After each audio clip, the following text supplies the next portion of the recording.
ഒരു ഹർത്താൽ വരെ നടത്തുന്ന ആളുകൾ ദളിത് സംഘടനാ നേതാക്കൾ കെ സുരേഷും ധന്യാരാമനും പറഞ്ഞു. ഞങ്ങൾക്ക് ഈ സമയത്ത് പറയാനുള്ളത്, പ്രതികളെ ആരൊക്കെയോ സംരക്ഷിക്കുന്നുണ്ട്.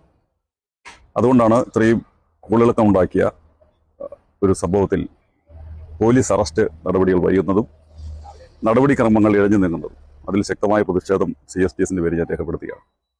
സംഭവത്തിന്റെ ഗൗരവത്തെ പോലീസ് ലാഘവത്തോടെ കണ്ടതിന്റെ പരിണത ഫലമാണ് കണ്ണൂർ SP നടത്തിയ പ്രസ്താവന.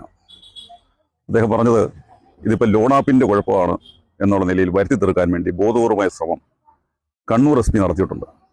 അതുകൊണ്ട് തന്നെ അന്വേഷണത്തിന്റെ മുഴുവൻ ഘട്ടങ്ങളിലും അദ്ദേഹത്തിന്റെ ഇടപെടൽ ഉണ്ടായിട്ടുണ്ട്. അദ്ദേഹത്തെ ഞങ്ങൾ സംശയിക്കുകയാണ്. കേസ് അട്ടിമറിക്കാനും റാം ഉൾപ്പെടെയുള്ള HOD അടക്കമുള്ള ആളുകളെ സംരക്ഷിക്കാനും പോലീസ് ഡിപ്പാർട്ട്മെന്റ് ശ്രമിച്ചിട്ടുണ്ട്. പുറത്തു വരുന്ന വാർത്തകൾ ഞെട്ടിക്കുന്നതാണ്.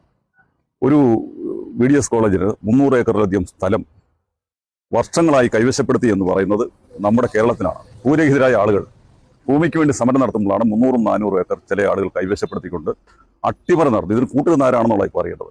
ഒരു ഗവൺമെന്റ് അറിയാതെ, ഗവൺമെന്റ് മിഷണറികൾ ചലിക്കാതെ എങ്ങനെയാണ് ഇത്രയും അധികം സ്ഥലം കൈവശപ്പെടുത്താനും അവിടെ കെട്ടിടം പണിയാനും അവിടെ കോളേജ് തുടങ്ങാനുള്ള അനുമതി ലഭിച്ചത്? ഏത് ഡിപ്പാർട്ട്മെന്റാണ് അറിഞ്ഞിട്ടുള്ളത്?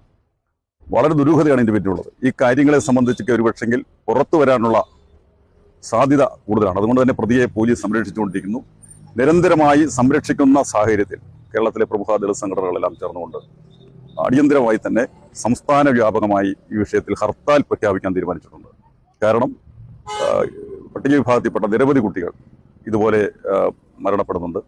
കലാലയങ്ങളിൽ അവർ നിരന്തരമായി ജാതിയുടെ പേരിൽ, നിറത്തിന്റെ പേരിൽ പീഡനം അനുഭവിക്കുന്നുണ്ട്. അതുകൊണ്ട് തന്നെ ഈ വിഷയത്തെ ലാഘവബുദ്ധിയോടുകൂടി കാണാൻ ഞാൻ കഴിയത്തില്ല. അതിശക്തമായ ഇടപെടൽ ഈ സമയത്തുണ്ടാകും.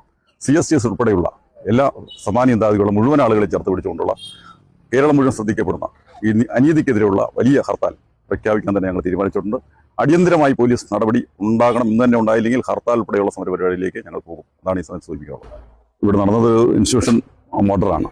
അതുകൊണ്ട് തന്നെ സിറ്റിംഗ് ജഡ്ജിയെ കൊണ്ട് ഈ കേസ് അന്വേഷിപ്പിക്കണമെന്ന് ആവശ്യപ്പെടുന്നു. അതോടൊപ്പം കുടുംബത്തിന് ഗവൺമെന്റ് 1 കോടി രൂപ അടിയന്തരമായി നൽകണമെന്നും കൂടി CSTS സംസ്ഥാന കമ്മിറ്റിക്ക് വേണ്ടി ഞാൻ ആവശ്യപ്പെടുകയാണ്.